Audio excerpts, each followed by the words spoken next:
So, good afternoon ulit, good morning, good evening, saan man parte po kayo ng mundo. Welcome again for another episode of our Istoryang Katoliko.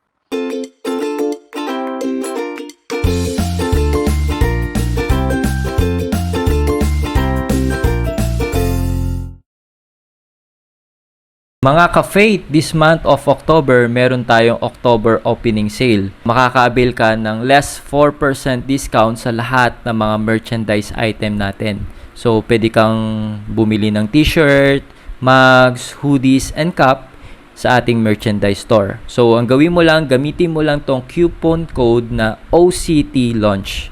So, i-type mo lang yan, yung coupon code na yan, para ma-avail mo yung ating 4% discount. Para makabili ka na ng ating mga merchandise item, ang gawin mo lang, i-click mo lang yung link na makikita mo sa may description box or sa may comment section. Ilalagay ko yung link na yon. Available tayo COD nationwide for Philippine orders only. Kung taga-ibang bansa ka naman, meron din naman tayong international store, pero hindi kasama dun yung ating coupon code. So, for Philippine orders only lang yung ating coupon code. A part of the proceeds will be given to a chosen ministry. Okay, so hindi ka lang mag-enjoy sa ating mga merchandise item, kundi makakatulong ka din na maging blessing ka sa ibang tao. Okay, so thank you so much. May God bless you more abundantly. Today, sobrang mabibless at ma-inspire po kayo for another conversion story.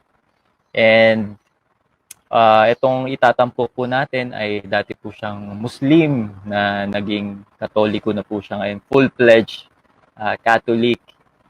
Dahil po to sa naging extraordinary experience niya kay Mama Mary.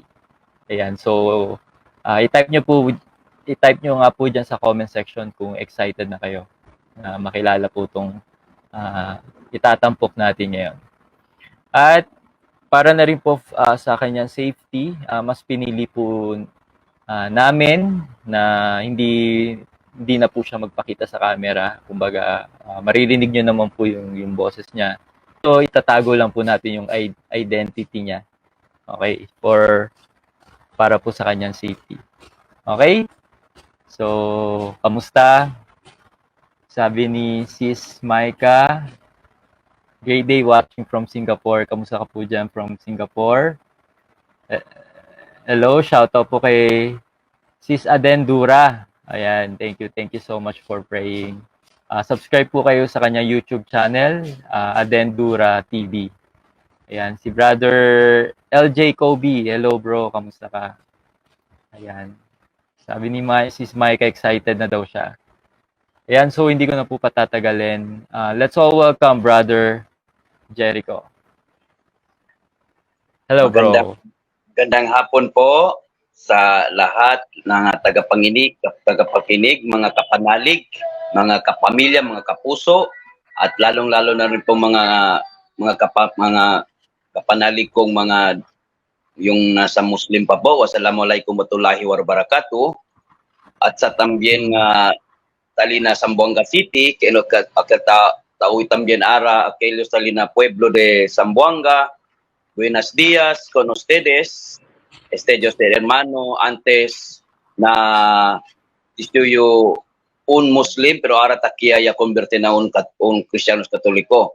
Magandang hapon po mga kapanalig na sa una ako isa pong Muslim bilang Yakan tribe sa Basilan, Tuburan. Subalit ngayon itong magganap na naging Romano Katoliko na binyagan po ako noong 2012, November 27 sa Labuan, Zamboanga City. At ako po'y masayang-masaya bilang Romano Katoliko at ngayon nagpagamit din sa Simbahang Katoliko bilang naging Catholic Evangelizer at kasama ko rin mga naging Romano Katoliko, mga pastor-pastora, kasama ko na rin sila Brother Noe, Pastor Dura, sila Ate Eden, mga iba't ibang mga reliyon, naging Katoliko na po. At marami na rin po kami mga kapanalig at hindi nyo itatanong na isa na rin po yung si Brad Bo, si Grama, marami na po kami mga kapatid. Nawa po'y ipanalangin ninyo, i-pray ninyo nga yung umaaway po kay Mama Mary, lalo-lalo sa ating simbahang Katoliko, naway ang Holy Spirit po na maano sa kanilang puso't isipan para makita nilang katotohanan. Kagaya ko po, kung wala po yung Holy Spirit, kung wala po yung Mama Mary, hindi ko alam yung katotohanan. Nandito lang pala sa Romano Katoliko. Maraming salamat po mga kapatid. So, paano po ba nag-start yung ano po ba yung naging background niyo as bilang Muslim po dati? Pwede ka po ba mag-share ano yung naging background mo dati? Parang ano na brother, kasi masaya sana kanina pero hindi ko alam bakit ako umiiyak. Umiiyak po ako, nagagadak. Yung pagtutulo po ng luha ko, alam ko ito po tears of joy. Kasi sa habang panahon, ako po'y nagtataka bakit meron kaming magdala ng itak, meron po baril. Bakit tuturuan kami paano pumatay ng tao? Bakit tuturuan kami gagamitin yung itak? Bakit tuturuan kami gagamitin yung baril para papatay ng tao? Tapos sabi ko, sino po yung kaaway namin? Sabi nila, yung mga Romano Katoliko, mga Kristiyanos Katoliko. At sabi ko naman, bakit ano bang meron sa Kristiyanos Katoliko? Kung makapatay daw kami ng Kristiyanos Katoliko, kung mamatay kami, mapupunta na kami sa langit. Lalong-lalo na po daw, yung mga pari, mga bishop, kung makapatay kami, isa sa mga leader sa mga Katoliko, o mga pari, o mga bishop, mamatay po kami, diretso po daw kami sa langit. At saka, kung ikaw daw lalaki, marami kang asawa, diretso po ikaw papunta sa langit. Kasi meron pa po daw 72 virgins sa langit. Ang sa akin lang po, hinahanap ko yung katotohanan, yung pruweba, yung ebidensya. Kaya sa habang panahon, sa awa ng Diyos, sa panahon po yung naggera na sa Basilan, sa panahon po yung presidente si President Erap Estrada, yun po, lumayas na ako sa Basilan hanggang ipinagkaloob ng Panginoon na nakaamo po ako, isang Kristiyanos Katoliko sa Mindanao, sa Cagayan de Oro, si Sir Jimio, na napakabait din po, ginawang instrumento. Araw-araw tinuturuan ako magdasal, magpray, kikilalanin si Jesus Christ, who is Jesus, who is Mother Mary, who is the Holy Spirit, who is the God the Father. Hanggang binigyan po ako ng Bible, 2010, September 4. Tapos, araw-araw nagsisimba ako pero hindi pa ako Katoliko. Hanggang na sumisimba po ako, nagbinyag sa akin si Bishop, Archbishop Romulo Valles, at saka nagbinyag sa akin doon sa Zamboanga City at nakonfirma. Ngayon, ganap na ako isang Katoliko, 8 years daw ako sa pagkakatoliko, inikot ko na po ang buong Pilipinas. Subalit, gusto ko pa po mag-differ na para sa akin, mag-differ pa po sa doktrina, sa mga pananampalataya ng Katoliko, kaya pumasok po ako ng seminaryo sa OAD dito sa Talamban, sa Cebu City. Subalit, hanggang 3 taon lang po ako kasi yung gustong tumulong sa akin, nag-stop din sila. Kaya po, ngayon, nagpapatuloy na rin po ako nagpapatotoo. Hindi lang po nagpapatotoo, kundi Bible study, tuturuan sila paano magbasa ng Bible, paano kikilalanin si Jesus Christ, Mother Mary, the Mother of our Lord, who is the God the Father, who is the Holy Spirit. At saka ano naman ang mga nagaganap sa mga santos, yung buhay pa sila. Ano sila sa buhay natin? Yun po. At saka nagagalak din po ako kasi ang aming spiritual director, si Bishop Bacani, Bishop Romulo de la Cruz, at saka yung buhay pa po si Cardinal Vidal, siya din po nagsusupport sa amin. At saka isa na rin po si Cardinal Tagle. Kaya po ako'y nagagalak kung magsasalita na po about sa katotohanan. Kasi nakikita ko po, dito sa Katoliko, differ po ako nagbasa, nag-research. Walang nagturo sa akin nga, ito, wala po nagbayad sa akin. Dito ko nakita po yung yung pag-ibig, pagmamahal, at saka yung awa, yung kasayahan, hindi mo mababayaran ng salapi. Dito ko po nakita ang simbahang Katoliko na mula noon hanggang ngayon, marami ng mga persecution, subalit ito nakatayo pa rin. Kung hindi pa ito totoo, sa panahon pa lang ng Ottoman Empire, yung mga Islam, pinapatay ang mga Katoliko kung maniniwala na Diyos si Jesus. Kung hindi pa totoo yun, wala na sana.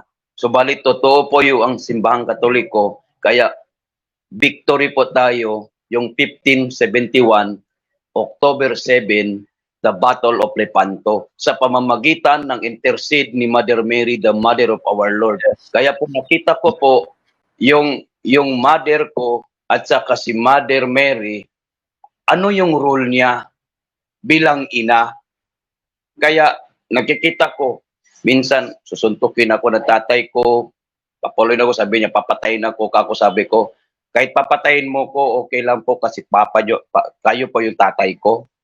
Pag kinukuha na niya yung itak, itetesting niya muna yung sa So, alam niya na nako-convert ka na? Parang ganon?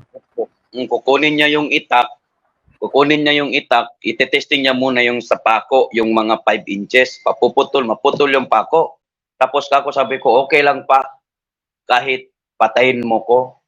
Kung wala po kayo, wala po dito sa mundo. Tapos sasabi yung mama ko, takbo! Hindi na ako mag-iisip kung anong dadalhin ko, tatagbo na ako kaagad. Yan, nakikita ko yung nanay ko. Anong sasabihin ng nanay ko, sinusunod ko. Tapos may mga kaaway. Sige, ito yung itak, ito yung baril, patayin nyo. Tapos sabi ko, sa aking isip, sa aking sarili, tinatanong ko, kung papatayin ko yung tao, ako ba yung kaaway niya? Kung papatayin ko siya ngayon, kahit nag-away siya sa akin, ako ba yung may-ari ng buhay niya? Kaya po, sa habang panahon, grabe struggle po talaga.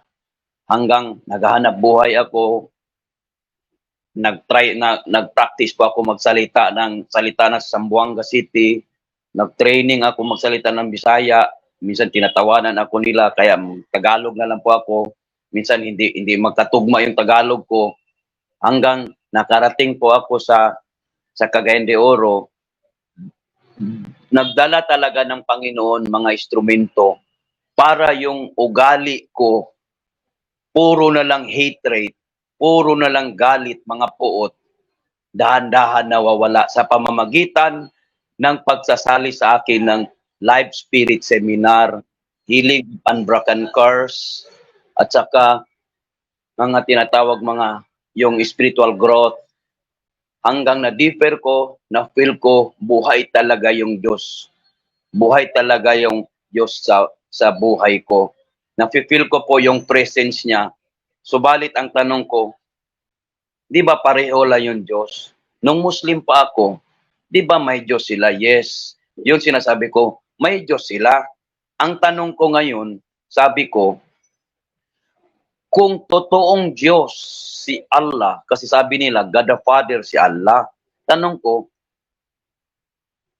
sino ang gumawa sa Bible? Sabi naman nila, ang gumawa daw sa Bible, ang tao, kaya corrupted. Tapos sabi ko, sinong gumawa sa Quran? Sabi nila si Allah. Saan mababasa? Sabi ko, sabi nila sa Quran. Saan sa Quran? Walang ebidensya. Dito sa Katoliko, yes, tao sa pamamagitan ng Espiritu Santo. Pangalawang Timoteo chapter 3 verse 16 to 17. Sa pamamagitan ng banal na espiritu. na nagawa yung banal na salita, yung Holy Bible. Kaya nandito yan siya ngayon, nagagamit natin. Subalit, kako sabi ko, paano nagawa yung Quran? Sabi na yung God the Father daw, yung Diyos. Ngayon, kung ang Diyos pwede gagawa ng Bible, isa na, nagpakita na lang siya sa mga tao na ang totoong reliyon, yung Islam. Bakit kailangan pag pumatay ng mga Katoliko para maliligtas sila? Yun ang malaking katanungan ko. Hanggang nakita ko po na sa Catechism of the Catholic Church, 1776, moral conscience.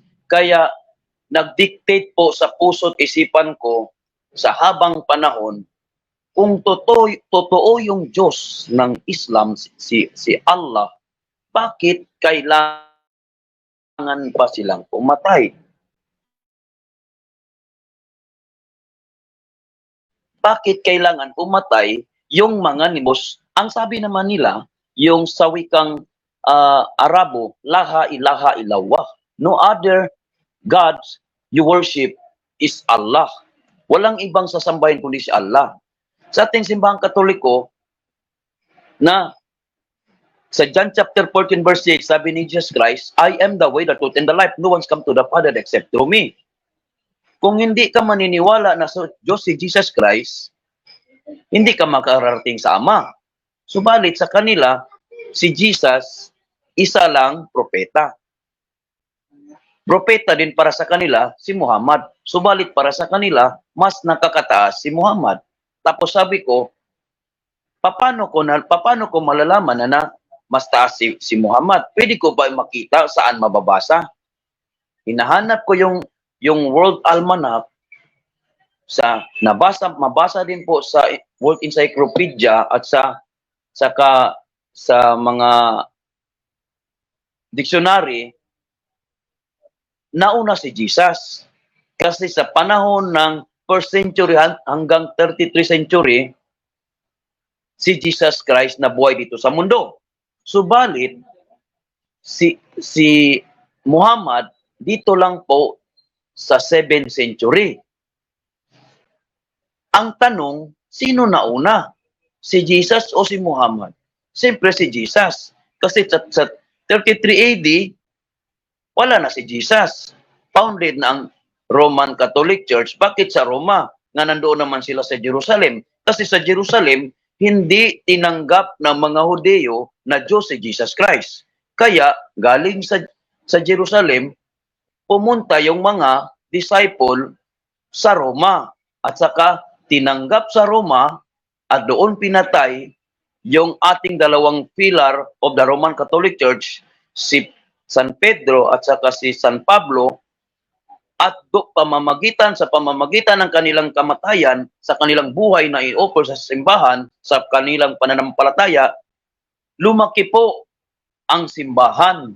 Kaya doon naganap naging Romano Katoliko.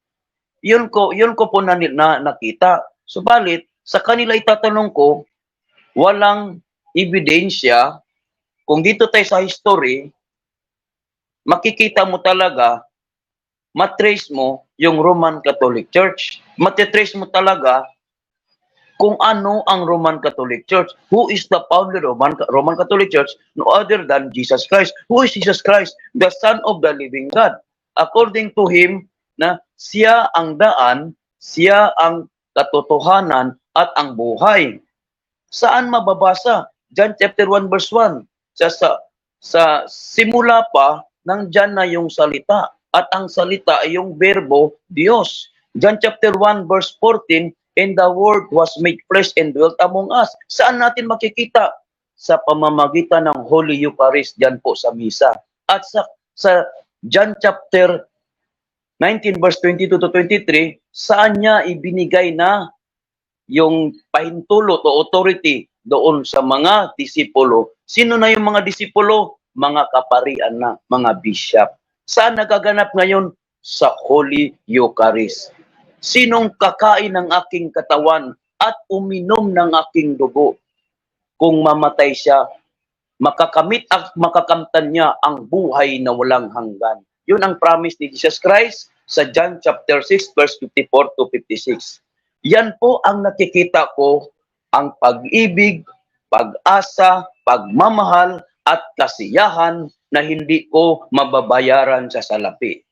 Hindi ko yan naranasan, lalong-lalo na yung presence ng Panginoon, yung kaligayahan, makamit mo ko nandyan, ma-feel mo yung Holy Spirit. Hindi ko naranasan yan doon. Bakit? Kasi punong-puno ng hatred, punong-puno ng puot at galit. Bakit? Kasi iba yung ang mga pagtuturo nila. Halimbawa, sabi sa Surah chapter 90 verse 91, kung kayo nandyan sa moske, banal yan para kay Allah. Dadalhin nyo ang iyong kaaway sa labas. Anuhin namin? Pugutan nyo ng ulo. Ano ang turo ni Jesus Christ? Ang sabi pa dito sa Lucas, Kabanata 6, versikulo 28 hanggang 29. Ang sabi pa dito, ito po, sabi mga kapatid, sabi pa dito, pagpalain ninyo ang mga sumusumpa sa inyo. Idalangin ninyo ang mga umaapi sa inyo. Kapag sinampal ka sa isang pisngi, iharap mo rin ang kabila. Oh. Ang sabi naman po sa versikulo 27, ngunit sinasabi ko sa inyo, mga nakikinig, ibigin ninyo ang inyong mga kaaway, gawan ninyo ng mabuti ang mga napopoot sa inyo. Amen po talaga mga kapatid. Bakit? Bakit po sa Yeah. sinasabi ang turo nito ni Jesus Christ? Kasi ayaw ni Jesus Christ magkatiwalag o yung spirit of division. Kaya tinawag Catholic according to the Greek word. Kung sabihin mo Catholic, ano ito sa English? Anong ibig sabihin? Hindi mo may explain kasi nanggaling siya ang root word sa Greek words Catholicos. Sa English pa na explanation, universal. Kaya iyon magkakaisa. Amen. Kaya po nakita ko po itong Biblia sa Katoliko, may referensya, may Catechism of the Catholic Church, tapos mababasa mo rin po yung mga church history sa pamamagitan ng World Almanac, World Encyclopedia, World Dictionary, at mababasa mo sa iba, kahit sa mga YouTube na ano. Bakit? Kasi kung sila ang tatanungin, hindi totoo yung Biblia. Hindi totoo. Paano naging hindi totoo? Kay tao siya ang gumawa. Subalit, sa atin, hindi makumpleto sa simbang Katoliko kung wala ang Biblia, kung wala ang Eucharistia, kung wala ang sakramento sa simbang Katoliko. Sa pamamagitan ng pagbibinyag, sa pagkumpirma, sa confession. Ngayon mga kapatid, dito ko na naranasan sa simbang Katoliko kung paano tanggapin ang katotohanan. Lalong-lalo na tanggapin ko na kasala pala ako. Tanggapin ko na pwede pala ako magpatawad. At tanggapin ko na pwede pala ako humingi ng patawad. Dito ko po naranasan sa simbang Katoliko, mga kapatid, na maganda pala i-share sa iba, lalong-lalo na ano ang naranasan ko kay Jesus Christ sa pamamagitan ni Mother Mary, the Mother of our Lord. Kagaya po, kahit saan, minsan, marami na pong nangyari, nagagalit sa akin, lalong-lalo na po yung mga mahal ko sa buhay. Kaya, sa aking pagbabiyahe, hindi ko na po mabilang ilang beses na po ako nag-rosary, ilang beses na po ako nag-chaplet, kasi pinipray ko po sa pamamagitan ng sakripisyo for the conversion of sinners. for the conversion sa mahal ko sa buhay. Lalong-lalo na ang inuutos ng ating Panginoong Hesukristo sa pamamagitan ni Mama Mary. Kasi sabi ni Mama Mary, bumalik na kayo mga anak dito sa aking anak. Tinatawag tayong anak ni Mama Mary sa pamamagitan ni Jesus. Tapos, gusto naman ni Jesus na lalapit tayo sa pamamagitan ng Holy Spirit. Sa pamamagitan natin ngayon, ang Holy Spirit na sa third generation, pwede natin sabihin na tapos na po na ang God the Father, naganap na po si Jesus Christ 2,000 years ago. Mapalad po tayo, kagaya sinabi doon sa John chapter 29 verse 30 na sabi pa ni Thomas, Lord, maniniwala lang ako kung mahawakan ko yung kamay mo, yung saan pinako, at sa yung dito sa may malapit sa dibdib. Ngayon, nagpakita ang ating Panginoong Hesukristo. Thomas, naniwala ka lang ba? Dahil nakakita ka, nahawakan mo. Kaya sabi natin Panginoong Hesukristo, mapalad ang hindi nakakakita, subalit naniniwala sila. Kagaya natin ngayon, sobrang blessed natin, sobrang mapalad natin, sobrang mapalad tayo. Bakit? Hindi natin nakita ang Panginoon, subalit naniwala tayo sa pamamagitan ng pananampalataya. At naranasan natin yung presensya ng Diyos. Buhay na buhay ang Diyos dito sa simbahang Katoliko, mga kapatid. Kasi kung hindi pa ito totoo, wala sinong maninira sa simbahang Katoliko. Wala. Kaya sa simulang sa pulpa, kahit si Jesus Christ nandito na sa mundo, nagpakatao na sa kanyang pagka-Diyos. Divine. At ang nature niya sa kanyang pagkatao kay Diyos siya, nagpakita niya, nagpapakumbaba siya. Grabe, yung humility niya.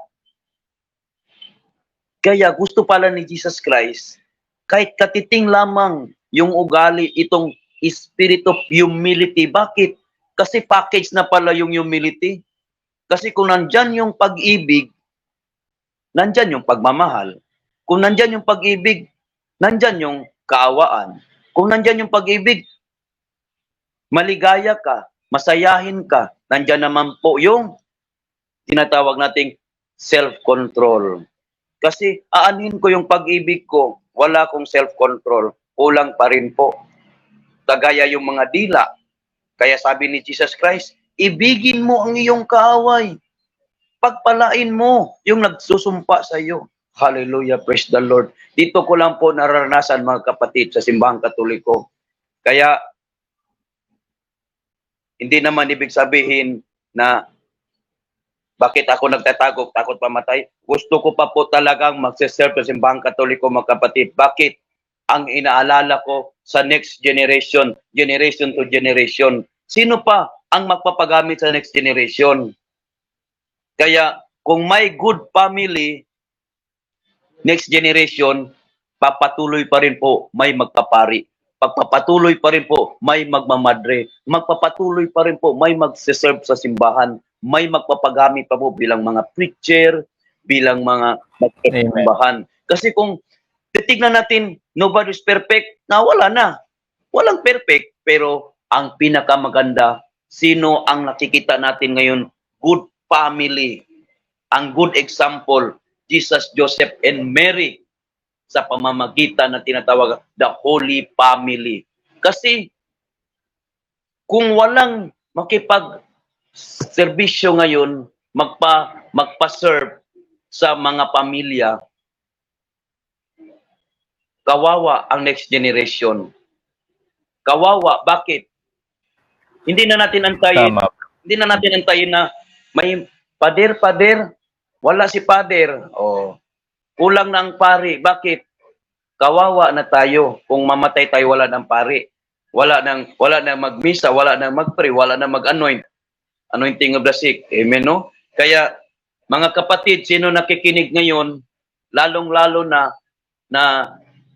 may mga kabataan, kasi kitang-kita nyo ngayon mga kabataan, paano ginagamit ng masamang espiritu para lalayo ang mga isip at puso sa simbahan, lalayo sa puso't isipan nila ang Diyos. Bakit? Ano ang ginagamit ng mga masamang espiritu? Dito na po nakikita natin, ginagamit yung isip. Bakit? Ito na, mga gadgets. Yung time, busy, busy. Wala nang time for the Lord. Bakit? Bakit po? Kasi hindi naman sila masasaya.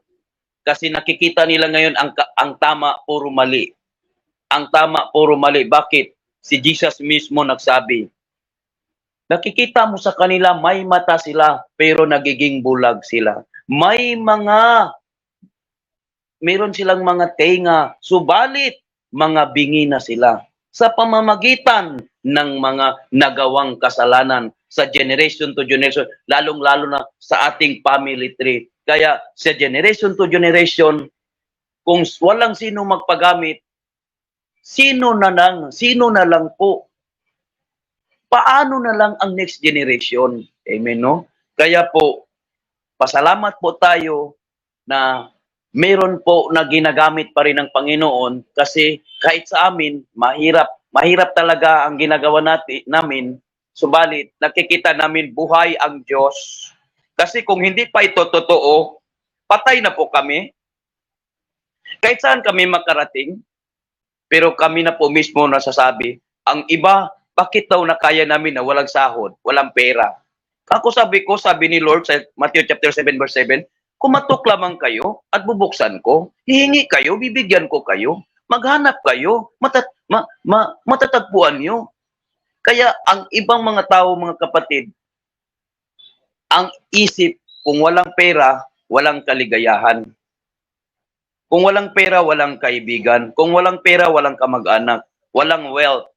Subalit sabi ni Jesus Christ sa Mateo chapter 6 verse 33, seek ye first the kingdom of God, and all these things shall be added unto you. Subalit yung iba mga kapatid, iba yung interpretasyon nila. Ano?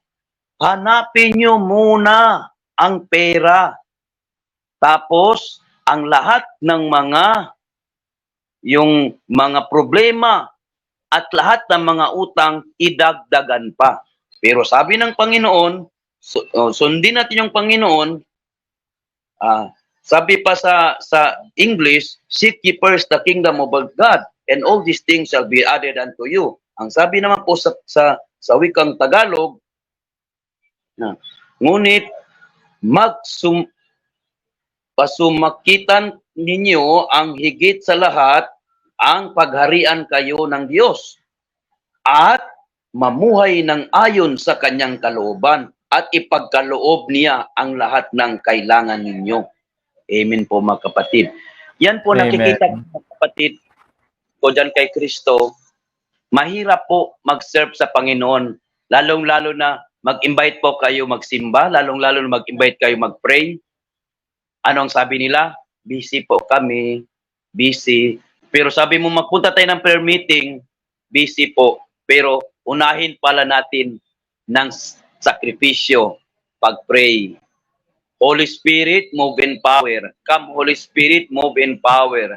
Lord, ipadala ang inyong Espiritu Santo. Kagaya ni Moses. Pinili si Moses. Sabi ni Moses, Lord, hindi ako marunong magsalita. Bakit ako pa? Sabi ni Lord, sino ba ipadala ko? Oh, sabi niya, Lord, hindi ako marunong magsalita. Ang bibig mo, si Aaron. Tapos sabi niya, mauna ka na. Susunod ako. Sabi naman ni Moses, Lord, pwede ikaw mauna. Kaya nauna yung Holy Spirit. Pagdating ni Moses, hindi na siya magsalita. Yung mga tao na convert na. Amen, no? Hallelujah, praise the Lord. Kaya ngayon mga kapatid, na nakikita ko ngayon ito sabi pa dito sa John chapter 10 verse 16, ito po isa po na nakikita ko na nagkakaisa talaga ang iba't ibang reliyon na naging Romano Katoliko na po. Na ang sabi pa po dito mga kapatid, ako ang mabuting pastol. Kung anong nakikilala ako ng Ama at siya'y nakikilala ko. Ngayon din naman nakikilala ako ang aking mga tupa at ako na may nakikilala nila. At inaalay ko ang aking buhay para sa mga tupa. Mayroon akong ibang tupa na wala sa kulungang ito. Kinakailangang sila'y alagaan ko rin. Pakikinggan nila ang aking tinig. Sa'yo'y magiging isa ang kawan at isa ang pastol. Amen. Praise the Lord. Amen. Pagdating Thank you for sharing, bro. Pero bro, Isa- pwede mo bang Hello? Pwede mo Yes. bang i-share sa amin paano nag-start yung conversion, yung naging encounter mo kay yung extraordinary encounter mo dun kay Mama Mary? Hallelujah. Praise the Paano Lord. na Maraming salamat po sa tanong.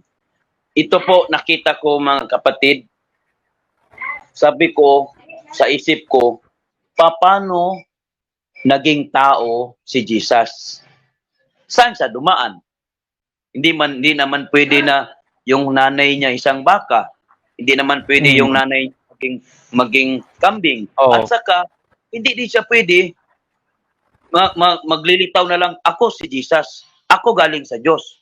Kaya, nag-research po ako si Mama Mary. Pero pwede mo muna kwento yung nangyari nun sa bundok, bro. Opo. Ganito kasi yun, mga kapatid, na Yung Muslim ka pa nun, di ba? opo. Na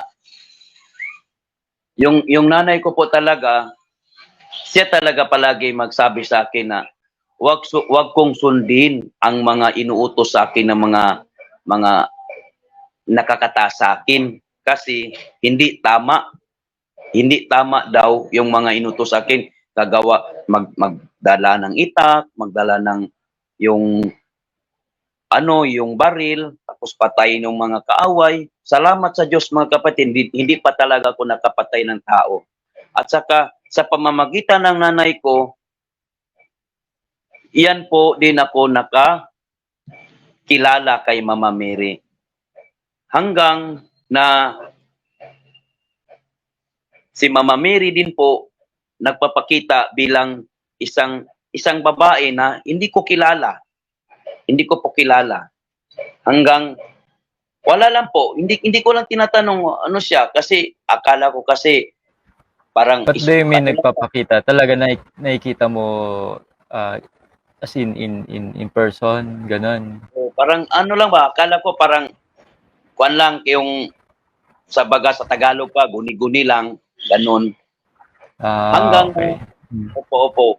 Kasi hindi ko talaga hindi ko talaga alam noon na si Mama Mary pala yun. Dito ko naintindihan sa Katoliko na kasi palagi kong tinitignan ano yung role ng isang nanay, yung nanay ko. Bakit palagi niya akong sinasabihan na mali ang turo ng mga nakakataas, yung tatay ko, yung mga lolo, auntie ko, bakit palagi mali? Yung nanay ko, siya lang mag-isa. Sabi niya, hindi tama yun. Hanggang yun na po, na may isang babae na nagpapakita. Minsan din po sa panaginip. Yun. Hanggang, hindi ako maniniwala sa mga panaginip kasi magtanong tayo sa ibang tao, makagutom lang, ganon. Guni-guni. Hanggang sa Pero Biblia, ano sinasabi mo pag nakikita mo siya? sino ka ba? Ano ka ba? Ganon. Para sa akin, parang Tapos? spirit lang po. Kasi sa amin po, sa Muslim po, kung mamatay ngayon, mamaya, ililibing ka agad. Ganon. Oh. Pwede mo, Akala ko, kaya mo bang ma-describe ano yung tsura niya? ano po,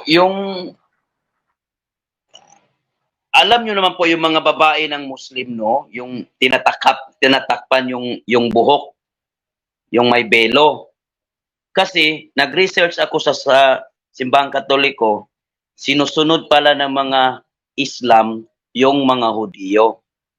Sinusunod nila yung mga kasuotan ng mga lalaki at mga babae. Kaya nakikita ko, wow, buti pa yung mga Muslim, ginagaya nila yung kasuotan ni Mama Mary. Bakit itong mga Katoliko Kristiyano, sinusunod nila? Sinong sinusunod nila? Halos makita na yung dapat itatago. Ganon. Kaya minsan sabi ko, kung magpunta sa simbahan, ako, mahal napakamahal yung yung tela. Kaya halos makita ang hindi dapat makita. Tapos sa mga bro. tinatago yung buhok, hindi mo makita. Nakita ko hanggang tinatanong-tanong ko, ginagaya daw nila si Mariam. Who is Mariam? The Mother Mary, the mother of our Lord Jesus. Who is So Isa? paano nangyari doon, bro? Doon sa nakita mo siya, pwedeng elaborate mo muna 'yun, bro. Yung Oh. ganung yung story. Ganito kasi yun, brother.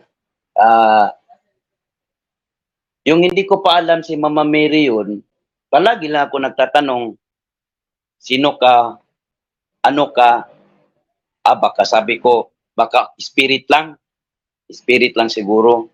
Hanggang dito na ako sa Zamboanga City, yung babae palaging bumababa diyan sa yung sa Port Pilar kasi kung may gustong magaganap na gera, may magaganap na mabomba, na talaga, napapakita talaga yung babae. Yun din sinasabi ng mga Muslim at sa mga inchik. Yung babae. Kinukuha niya yung bata. Hanggang, doon na din ako sa Labuan, yung patron din nila, Our Lady of Miraculous Medal. Ito din nagpapakita, kung mayroon ng mga bandido papasok, yung babae, sa paanan niya, napakalaking ahas. Kaya yung mga bandido, hindi napapasok. Dito ko nakita at naintindihan, yung babae pala palagi nagpapakita sa akin. Walang iba, kundi si Mother Mary, the mother of our Lord Jesus Christ. Amen. Na, Pero may kinuwento sa akin si Brother Noe na yung pumunta raw kayo magkakaibigan sa bundok tapos yun may po, Oo. nag-ano po kami noon, Pwede mo ayan ma-share po. yun, bro? Opo. Ganito kasi yun mga kapatid. Kung sa tutuusin, alaman na natin marami talaga mga bright na hindi kaagad maniniwala. Kaya ako, kahit pinipikit ko yung mata ko, isa na ito, yung may-aring bahay nito ngayon, sila, nakikita talaga nila. Ako nakikita ko rin, kapag mag-praise and worship na kami, kasama nila sa Ate Eden, si Pastor Boboy, at yung mga ibang reliyon naging Katoliko, na iba't ibang reliyon naging Katoliko, nag-worship kami. Tapos kako sabi ko, nandito naman si Mama Mary. Nandito na mga angel. Hindi lang ako mag-ingay, pero wala na. Para na ako lumilitaw. Yung hindi na ako nakaano nasa ere na ako. Kaya nagtira pa na lang ako. Lord, ano ba talagang kasalanan ko? Lord, bakit nagpapakita na si Mama Mary, nagpapakita ng mga angel? Kaya sabi ko, totoo ba ito? Baka ano lang ito, guni-guni lang. Pero sa isip ko at sa puso ko, subukan ko magdilat yung mata ko. Grabe yung yung pugs. Grabe yung pugs. Pag ditikita naman ako, ipikit ko yung mga mata ko, hallelujah, praise the Lord. Yung mukha na yung napakagandang dilag, napakagandang babae na hindi mo pa nakikita dito sa mundo. Tapos yung mga angel, may maliit, may malaki, may mga pakpak na gano. Tapos konti lang po kami nag-aawit noon.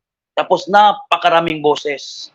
Tapos yung sinong nakasama doon, yung mga kasama ko doon, grabe yung blessing na tanggap nila ngayon. Kaya naalala ko kahapon, nagkasama ko mga pari, nagtakip ako kasi protocol kasi, kailangan mag-face mask, mag-face shield. Nakikilala ko ng mga pare, ay si Brother Jericho.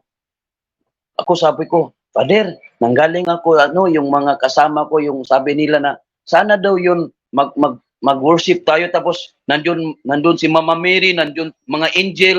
Ako, totoo ba? Nakikita yung angel? Baka ano yun? Baka wakwak yun. Sabi nila, hindi, totoo daw yung angel. Oh, totoo yung angel, sa pamamagitan mga tao, malinis yung puso. Nakikita nila sa pamamagitan, malinis ang konsensya. Doon ko nakita mga kapatid, at yung ano na yan, nagawa ko rin yan doon sa Zamboanga City kasi ginawa kong sa Christian Mayor, ako sa pari. Father, ngayong Sabado, magbibigay ako ng Bible study, tapos una po, tuturuan ko paano mag-praise and worship, spirit and truth, according to John chapter 14, chapter 4, verse 24. Worship God, spirit and truth. Doon mga kapatid, pagkatapos yun, grabe na yung presence sa loob ng simbahan, di ko na kaya pinipigilan ko, para hindi ako matumba. Yung makasama ko, natutumba na sila, sigawan na sila, umiiyak na, pero nakapikit, yung iba nagkakamang-kamang na. Pagkatapos yun, pinasalita ko sila, maraming mga angel, napakaganda ni Mama Mary, si Jesus Christ, yung mukha niya pareho raw sa Divine Mercy. Tapos nandiyon mga pari, nakikinig, nakikita nila nung nangyayari doon. Tapos, yun din po, yung araw na yun na para din na, hindi ko ma-explain, para akong hindi ako umaapak sa semento, para na ako lumilipad. Kasi pagkatapos pag-welcome sa Holy Spirit, kako sabi ko, Lord, pwede ba i-feel mo sa amin yung glory? Habang kumakanta ako, may mga prayer, hindi ko na ma-explain mga kapatid.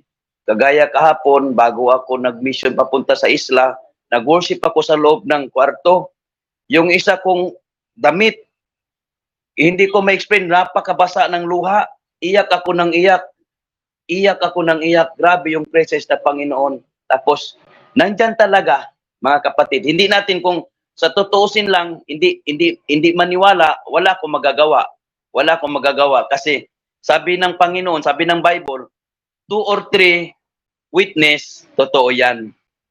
Kaya, marami man kami nun, hindi ako nagsalita kaagad kasi ayaw ko sabihin nila, gawa-gawa ko lang.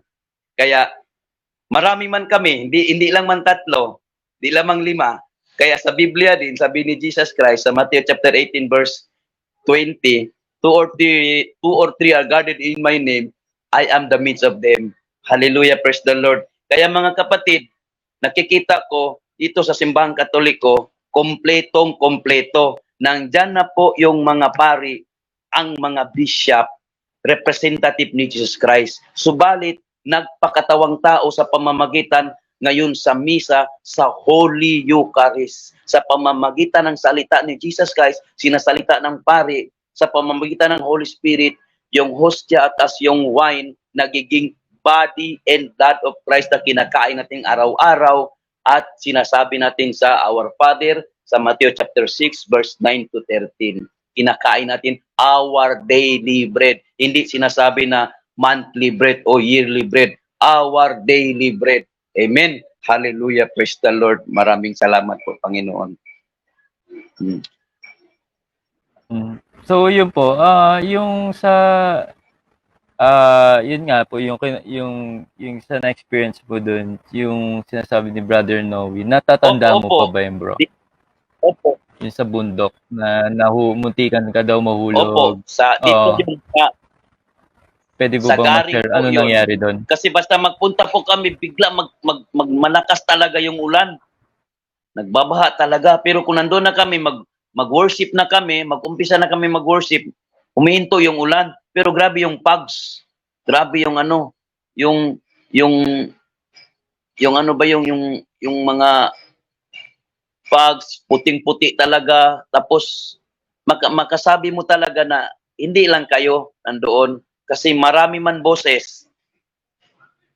Ang kumakanta ako. Bali, ilang taong ka na? Ano na yun, brother? Ilang taon? Ah, hindi. Kasi pagkakatoliko ko, hindi ko alam ilang taon ako. Kasi kung Oh, magtatanong sa nanay at tatay, so sabi ko, kailan ako na ano, yung isinilang, sabi nila, bilog yung buwan. Kaya naging katoliko ako para hindi ako maging kolorum. Nagpapahingi ako ng tulong sa mga katoliko, paano gagawa ng baptismal at saka birth certificate. Kaya gawa-gawa na lang po, naging December 9, 1983. Yun. Pero maraming beses so, na po nangyari, si Mama Mary nagpapakita sa pamamagitan na oo nga po, yun, paano po nangyari yun, yun sa bundok? Bakit po kayo umakyat nun? Anong ano gagawin niyo po, dun? tuwing Saturday po yun, tuwing Saturday, bale Friday pa po ng gabi, magpupunta na po kami. Tapos yung mga kasama ko, bale, magulo yung buhay nila, yung iba hindi pa yung ano lang pa, yung live-in lang. Sumama sila sa akin kasi saan ako mag-Bible study, mag-a-attend man sila, hindi ko alam na ina-apply pa nila sa buhay nila yung nakikinig sila sa aking mga word of God. Tapos, yung ano palang nakita ko doon, nakikita din nila. Akala ko ako lang, kaya hindi ako nagsasalita noon. Hanggang sa katagalan, na doon ko na nalaman sa ibang tao. Hallelujah, praise the Lord. Akala ko ako lang. Doon na nagpapatuloy na kami tuwing Sabado. Na-stop na lang yung saan na kami makarating, malayo na. Pero kung nandito kami sa Cebu, punta talaga kami doon, mag-worship kami doon ng madaling araw. So, ano yun yung incident na muntikan ka raw mahulog tas may biglang humawak sa'yo na nagligtas, Opo, naalala mo pa ba yan? opo, Hmm. opo. Matulas kasi yun kasi na-landslide yun. Na-landslide. Landslide yun. Tapos, hindi ko alam bakit hanggang na nag-ano kami, yung may mga grupo din dito, mga gifted, mga Divine Mercy. Iwan ko ba, nakilala nila ako. Tapos, dinala nila ako. Akala ko, ano lang ako, yung tagapakinig lang, yung bisita lang. Ako ang pinalit sa praise and worship. Tapos, pag welcome sa Holy Spirit, grabe na yung Holy Spirit. Humingi ako ng sa Panginoon na bababa yung glory, yun na. Hanggang yung pilay, nagsalita, si Jesus Christ at si Mama Mary, nagyakap sa akin. Tapos yung bata, at saka isang madre, at saka isang matandang babae. Tapos may nag-isa nag-message, sabi niya, si Mama Mary daw ang naghawak sa akin, yung malapit na ako na nalaglag. Tapos sabi naman ng isang lalaki, Oh, nag-message din, please pray for your family for the conversion. Kaya yung nanay ko, katoliko na po, yung iba ko mga kapatid, nagkatoliko na. Tapos yung papa ko ngayon, nag-process pa po ako kasi gusto na siya maging katoliko. Ipe-pray nyo po na okay na po yung papa ko na gusto na po talaga niya maging Romano Katoliko. Hallelujah po. talaga yung papa mo? Opo, opo, Yung galit na galit sa'yo nun? opo. Tapos siya mismo Hmm. nagsabi, huwag ka matakot, mamatay na yung gustong pumatay sa'yo. Pero, Hallelujah. paano pala nangyari nun after, di ba, nung na-convert ka as Catholic? Paano naging, saan ka tumira nun? Ano po, saan-saan lang po, minsan mag-labor ako, magpunta ko sa mga terminal, mahabang panahon, ayun, sa mga tricycle, sa mga bus. Tapos, mag-practice ako ng mga salita nila para ano ako hanggang nakapag-aral ako sa Buanga City. Hanggang nakapagtapos ako ng elementarya. Tapos may mga naging kilala-kilala, tinulungan ako ng barangay, elementary hanggang high school, barangay nagtutulong sa akin. Tapos hanggang nag-high school, magle-labor ako, yung minsan magtutulong yung gumagawa ng bahay, tapos magwawalis ng mga bus, hanggang na kapunta ko sa Cagayan sa pamagitan ng mga driver. May kilala akong driver, sabi ng driver, pamangkin ko yan. doon ako sa Cagayan na naging amo ko rin na napakabait, yung na si Sir Jimmy, yung na araw-araw tinuturuan ako sa pamamagitan ng Biblia, praise and worship, paano makalapit sa Panginoon. Hanggang sinasabi ko, Sir, bakit kung mag-pray ka sa akin, umiiyak ako? Sa amin kasi, ang lalaki, bawal iiyak kasi kung iiyak, pinupugutan yung ulo. Sabi niya, kasi tinanggap mo yung Espiritu Santo. Kaya hindi mo mabantayan na naiiyak ka na pala. Yan po, pagkatapos noon, mga 3 years, pumunta ako sa Zamboanga, inampun po ako ng pari. Isa na po yun si Father Louie Alejandro.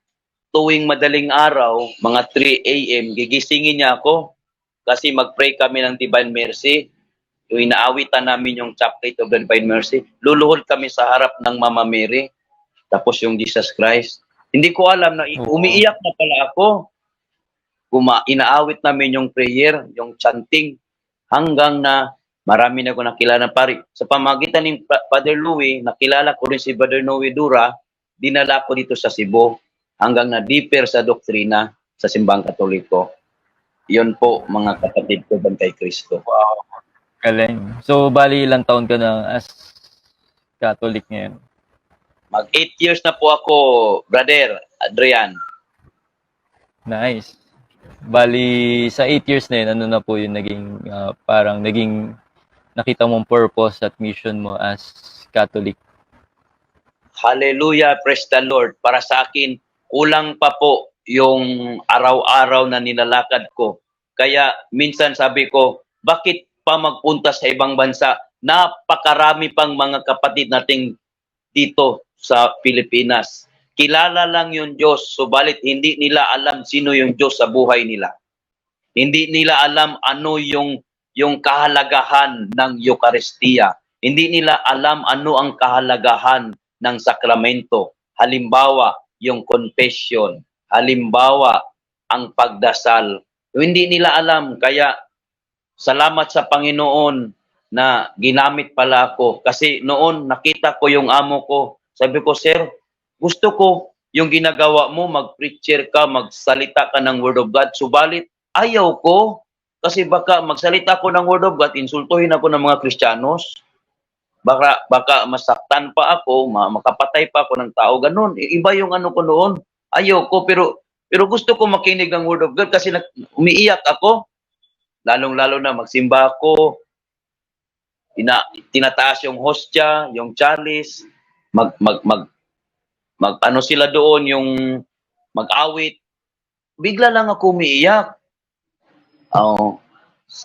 Kahit sino naman, hindi mo pwedeng paiyakin. Pero sa pamamagitan ng presensya ng Diyos, hindi mo mapipigilan. Yun ang tinatawag na tears of joy. Kasi nandito pala yung katotohanan sa simbahang Katoliko. Hallelujah, praise the Lord.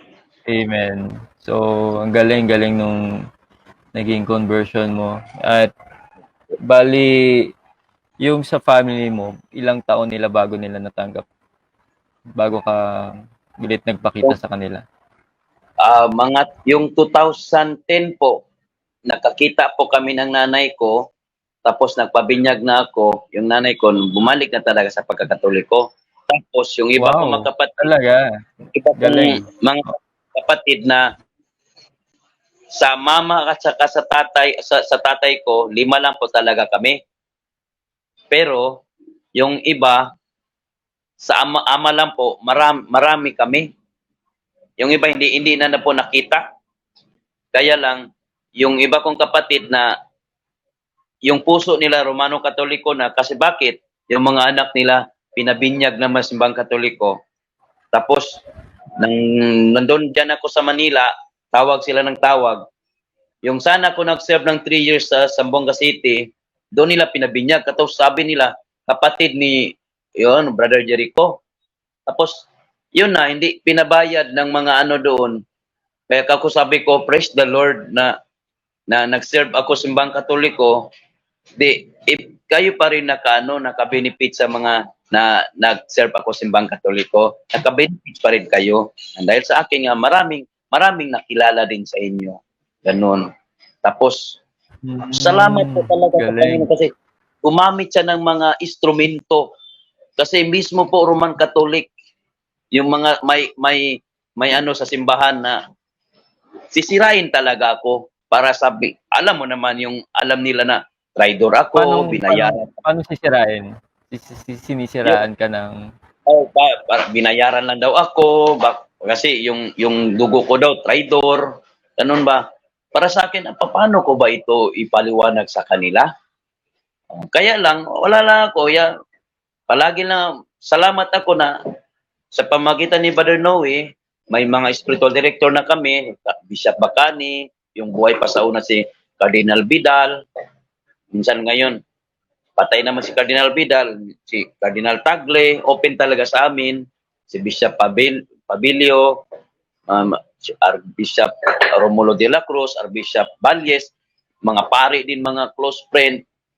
Meron din mga pari na na galit sa amin, ewan ko lang kung bakit, pero salamat din sa Diyos, meron din mga pari, mga bishop na nakita nila, totoo pala ito, totoo. Kasi sa ilang taon, ito kami, kahit naghanap kami ng paraan na makapera kami para gamitin namin saan kami mag-mission. Kasi hindi man pwede, sasakay ka ng bus, sabihin mo na, misyonaryo kami po, hindi kami magbayad. Baka may sasabihin na, ay, may mga loko pala dito. Kaya, yun, gagawa kami ng paraan na makapera para makapag-mission, sasakay ng barko. Pero yung iba po, halimbawa, kagaya sa Juan ni Brother Noe, imbitahin kami, tatanungin kami, magkano bayad? Hala, hallelujah, praise the Lord. Binabayaran na pala kami ngayon. Magkano bayad? Walang bayad. Subalit, Binabayaran lang. o kako sabi ko, kayo na pong Sino bahala. nagbabayad? Nagtatanong po yung mga mag-i-invite sa amin, kaya in-explain namin ng maigi. Okay. Kumbaga, sila na nag-sponsor. Opo, ang tanong nila, magkano bayad? Kako sabi ko, hindi kami nagpapabayad. Subalit, ito ang gagawin ninyo. Makarating kami dyan, makauwi din kami. At saka ilang araw kami dyan, may accommodation at makakain din kami. Subalit, kung sabihin nyo, magkano ibibigay sa amin, tatanungin nyo sa Holy Spirit. Ganon. I-explain lang po namin kasi alam mo naman kung pera-pera na ang sasalita, ang pag-usapan, yung mga iba, marong interpretation. Kaya kako sabi ko, ginagawa namin ito, walang bayad. Kasi sabi ni Jesus, gawin nyo na walang bayad. Subalit, alam mo nyo naman na hindi tayo pwede sasakay ng eroplano na sabihin mo, misyonaryo kami, hindi lang kami magbayad. Sasakay ka ng bus. Ay mga misyonaryo kami, hindi lang kami makasabi na, oy driver, may mga loko pala dito, may bababa. Kaya, God is provider. God is provider po talaga. God is so good talaga po. Kaya minsan po, walang-wala. Dumating na, wala na akong makain. Punta na ako sa prayer room. Minsan, mag-worship ako. Tapos sabi ng Lord, walang-wala na talaga, Lord. Sabi niyo po sa Hageo chapter 2 verse 9, kayo po ang may-ari sa lahat. Kayo po ang buhay. Kayo po ang may-ari ng buhay namin. Kayo po ang may-ari ng mga gold dito sa buong mundo. Kaya hihingi ako sa iyo. Ay, may ano lang po talaga. Yan, nakikita ko, grabe talaga si Lord. Minsan nga, mga nanay ko maghingi ng tulong. Ako sabi ko, tulungan niyo ako mag-pray, hingi ni Mama Mary. Kasi si Mama Mary, magdala yung mga prayers intention natin kay Jesus. Si Jesus Christ, dadalhin yung prayer intention natin sa Diyos Ama. Yung Diyos Ama, ipadala yung Holy Spirit. Tapos, sino gagamitin na magiging instrumento? God is so good talaga po. Praise the Lord talaga. God is a provider talaga. Kaya nakikita ko, sa Tagalog pa, wala nang hanap-hanapin pa. Nandito na talaga sa simbahan Romano Katoliko. Yes, bro. Bali, bago tayo last question. Opo. Ano yung tingin mong naging maling pananaw mo nun kay Mama Mary at ano ngayon yung relationship mo sa kanya as Catholic? Ay, napakagandang tanong po. Maraming salamat po. Ang para sa akin po kasi, para sa amin, walang salvation kung dadaan ka ni Mama Mary, kung dadaan ka ni Jesus. Kaya direct po yung tinatawag nila God the Father o tinatawag nila si Allah. Subalit, hindi ko lang mag-explain kung ano kasi sa pamagitan nag-explain ko live tayo, maraming magagalit. Kaya nakikita ko po, Okay lang, oo. para kanila si Mama Mary, kwan lang talaga, parang wala lang po. Para sa akin po, wala lang yung noon. Wala lang, as in wala. Nanay lang siya ni Jesus. Ganun. Pero ngayon naging Romano Katoliko ako, naging ganap na Kristiyanos Katoliko, para sa akin, si Mother Mary, the Mother of our Lord, our Mother also, sa pamamagitan ni Mama Mary, ako naging anak ng Diyos. Ako na nagiging tunay na anak ng Diyos sa pamamagitan ni Mama Mary. Bakit? Kung hindi pala dahil ni Mama Mary, hindi ko alam kung nandito pa ako ngayon. Kaya sa kagaya ni nanay ko, na napakalaki ang role ng nanay ko para ako magiging tao, para ako magiging ganap na tao, kagaya ni Mama Mary, na siya ang pinili ng ating Panginoon na magiging ina ng ang anak ng Diyos. Therefore, Jesus Christ is the Son of God. Our mother also, kasi tinanggap ko naman si Jesus Christ, my Lord and my Savior. Ngayon, si Mother Mary Siya lang also, yung naging daan. na isa siyang daan, hindi lang po daan, na tulay, daan, tapos nagiging mother. Kompleto na po, may God the Father, may God the Son, may God the Holy Spirit, may mother doon sa langit nag-aantay. Yun po, nakikita ko ngayon na napakalaking grasya po na nakilala ko si Mother Mary. Si Jesus Christ is our Lord and the Holy Spirit. Hallelujah. Kasi noon, hindi ko po alam kung sino yung God the Father, sino yung si Jesus Christ, sino yung Holy Spirit, sino ba yan si Mama Mary. Ngayon, praise the Lord, hallelujah, puri ng Panginoon, puri ng Diyos, na Amen. hindi pala makumpleto ang isang pamilya kung wala ang papa, wala ang anak, wala ang ina. Makumpleto talaga ang isang pamilya kung nandyan ang tatay, nanay, ang anak. Kaya kagaya po ng God the Father, God the Son, God the Holy Spirit, na nabinyagaan ako yung formulang God the Father, God the Son, sa pamamagitan ng Matthew chapter 28 verse 19, sa ngalan ng Ama, ng Anak, ng Espiritu Santo, sa pamamagitan ni Mama Mary, yung 2,000 years ago, na nandoon na sa langit si Jesus Christ, ipinadala ang Holy Spirit. Bakit dumaan kang Mama Mary? Bakit nauna kay Mama Mary? Na nandoon naman si Pedro, nandoon yung mga disipulo. Kasi napakalaki talaga yung role ni Mother Mary. Napakalaki talaga ang role ni Mama Mary. Kaya, yun po, na kahit saan po ngayon, yun mga expression namin, Ave Maria Purissima. Ave Maria. Kasi naiinis po yung mga kaaway natin, hindi makikita. Sampitin natin yung pangalan the Mother Mary. Kasi gusto nila na yung trono ni Mother Mary nasa kanila sana. Kaya nandyan man kay Mama Mary. Kaya yung mga kaaway natin na hindi nakikita, na itinapon dito sa atin, sa mundo.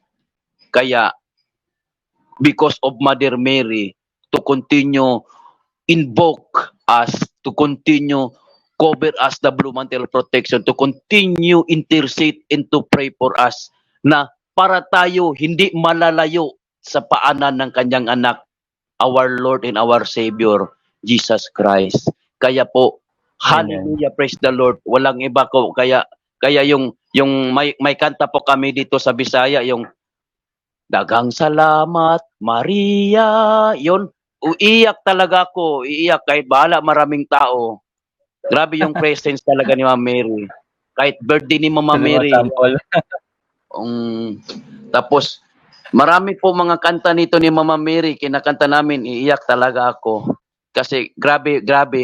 Bakit? Kasi kahit babae lang siya, ang God the Father nagpili na naging ina siya ng Panginoon. Si Mother Mary, at saka si Jesus, iisa.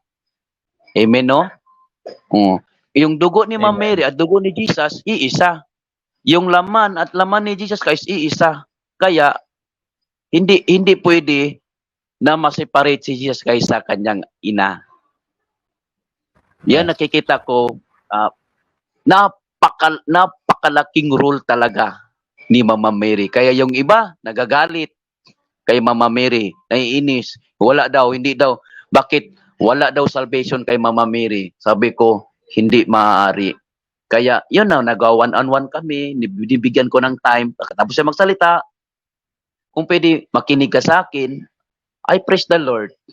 Ilang araw, yung bumabalik, katoliko na po sila. Yun Wow, lang po. galing. Yung isang araw, Bali, okay. Sige, bro. Ano yung isang yung araw? isang araw po, ano po din yun siya, yung born again, nag-born again siya sa Jesus Miracle Crusade, nagbalik na sa Katoliko. Tapos, yung isa din po, katekista. Ngayon, nagkakatoliko na po sila. May mga Katekista? katanungan sila. Opo, naging born again. Ngayon, Dati ng katekista. opo. Tapos Naging nag-born born again. pa? Opo. Yung iba din ko, saan ko napuntahan, minsan naghingi sila ng number, paano sila magiging Katoliko? Kako sabi ko, saan kayo nga parokya? Yes, Lapit ka parish. dyan sa Pag may pari. nagtatanong din sa akin. Oo. Oo. Minsan man ganun, May local parish. Opo. Tapos, kako, i-confess yan doon sa pari. Yung iba, wala pa na, hindi pa nabinyagan sa Katoliko. Yun po, ginawang ano po ba na tayo yung tulay. Kasi yung iba, kako sabi ko, ewan ko, sa pangalan pala ng pari, natatakot na. Sabi ko, mga gwapo kayong mga pari, lalong-lalo na mga ano na sila, nagsusutana. Yun, saya-saya talaga ng mga pari. Tama. Praise the Lord po talaga na kompleto na, nandyan na yung representative ni Jesus Christ, mga pari, mga bishop, yung Santo Papa. Tapos, nandyan pa yung body and blood of Christ. Hallelujah. Nandyan pa si Mother Mary. Nandyan pa yung mga santo na nagpapatuloy pa rin nag-pray sa atin na hindi tayo malalayo hanggang matapos ang panahon na babalik na tayo sa pinapromise ng ating Panginoon na buhay na walang hanggan kasamang kanyang kaharian. Hallelujah. Amen. Praise the Lord. Maraming Panginoon. Bali, bro, yung last message mo sa mga Katoliko na medyo nakukonfuse sa kanilang Catholic faith. Ano yung masasabi mo sa kanila? Ang masasabi Medyo ko naguguluhan. po, naguguluhan sila. Wag po Lalo sila na ngayon, lalapit. di ba, yung issue Wag po kay sila Pope Francis. lalapit. Wag po talaga sila lalapit sa yung mga iba't ibang mga sekta. Lalapit sila, una, kausapin yung Panginoon. Kahit saan. Sa pamamagitan ni Mama Mary, sa Holy Spirit. Kasi sabi ng James chapter 1 verse 5, kung kayo nagkulang ng kaalam, hihingi kayo ng kaalaman sa Diyos sa ngalan ni Jesus, ipagkaloob niya. Tapos, mag-meditate, magninilay, yung Holy Spirit po, magdidictate sa atin. Tapos, yun, sino nasa yung authority, doon tayo magtatanong. Mga evangelizer, yung mga na-convert, doon muna tayo magtatanong. Huwag muna tayo makipagdebate-debate kasi makakos lang po ng away. Mga kapatid ko dyan kay Kristo, lalong-lalo na nakukonfuse kayo kasi nakinig na kayo sa ibang reliyon. Inaaway si Mama Mary, inaaway yung mga santo, bakit sinisamba si Mama Mary? Kako sabi ko, ako mag 8 years na ako sa pagkakatoliko, hindi ko pa talaga narinig na sa doktrina ng simbang katoliko na pinasimba si Mama Mary. Hindi ko pa talaga narinig sa prayer na sinabi ba ni Mama Mary na sasambahin niyo ko? Pray for us sinners now at the hour of our death. Amen. Tapos sabi ng anghel sa Luke chapter 1 verse 26 to 36, blessed are you among women and blessed is the fruit of thy womb, Jesus. Inanto, yung buhay pa sila noon, kagaya sila sa atin, na napil nila yung problema, mga ano dyan, kung ano, mga rejection, mga o kahit pang anong problema. Subalit, ang kanyang buhay, ang kanyang mga plano, ipinaubaya niya sa Panginoon sa pamamagitan ng kanyang pananampalataya. Kaya, ginawa niya sila ng santo, hindi ibig sabihin sila ang sasambahin. To continue pray for us, isa silang mga modelo, good model sa ating mga Romano Katoliko. Kaya sila, pinoprosesyon, hindi ibig sabihin na sinasamba sila. Wala man sinasabi sa prayer o sa mga yung mga doktrina ng simbang Katoliko, hindi man sinasabi na sasambahin sila. Good example na tayong mga Katoliko. Kaya alam ko naman po, marami talaga kasi kahit sa haba ng panahon, marami na po na naging convert sa simbang Katoliko, kulang pa po talaga kasi dahil napakarami ang Romano Katoliko. Maliit na lang po yung mga pari, maliit na lang po talaga mga madre. Kaya marami sa pamamagitan ng mga convert, ginamit ng Panginoon. Kasi malapit na po, gusto siyang bumalik na dapat bumalik na sa totoong simbahan. Walang iba kundi ang Romano Katoliko simbahan. Hallelujah, praise the Lord. Yan po mga kapatid.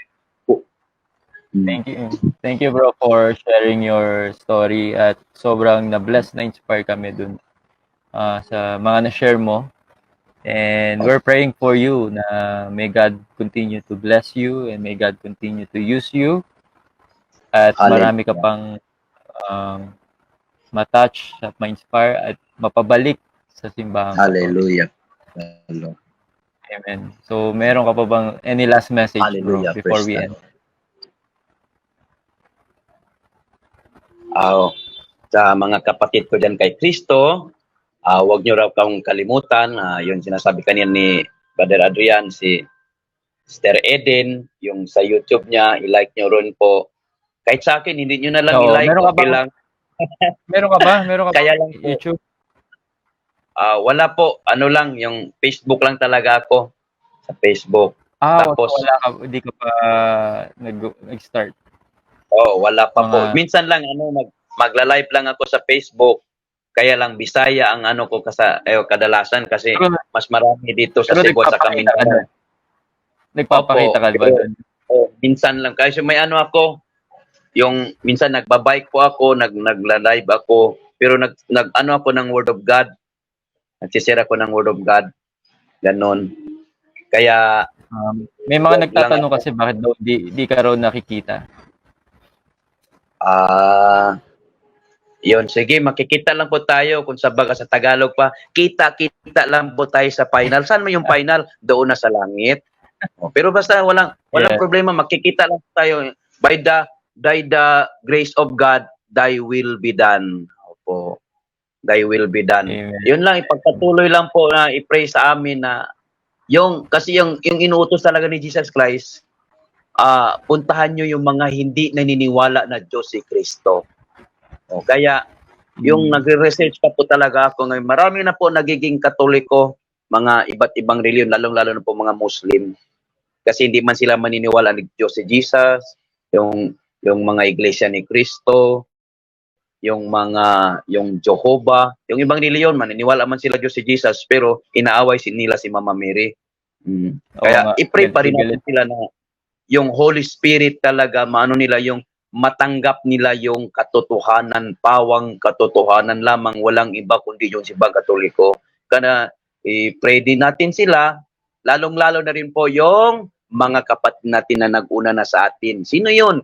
Yung mga all souls in purgatory, yung aborted babies, vulnerable souls, mga unknown souls, forgotten souls, lalong-lalo po yung mga namatay na yung those who died longing for justice.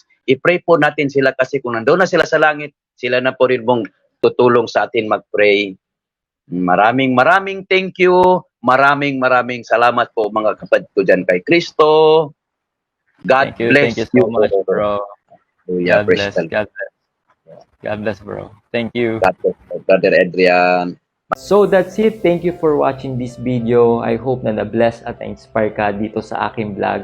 Make sure na i-like mo at mag-comment ka sa baba ng video na to at mag-subscribe ka sa aking YouTube channel para lagi kang updated sa mga bagong vlog na gagawin ko.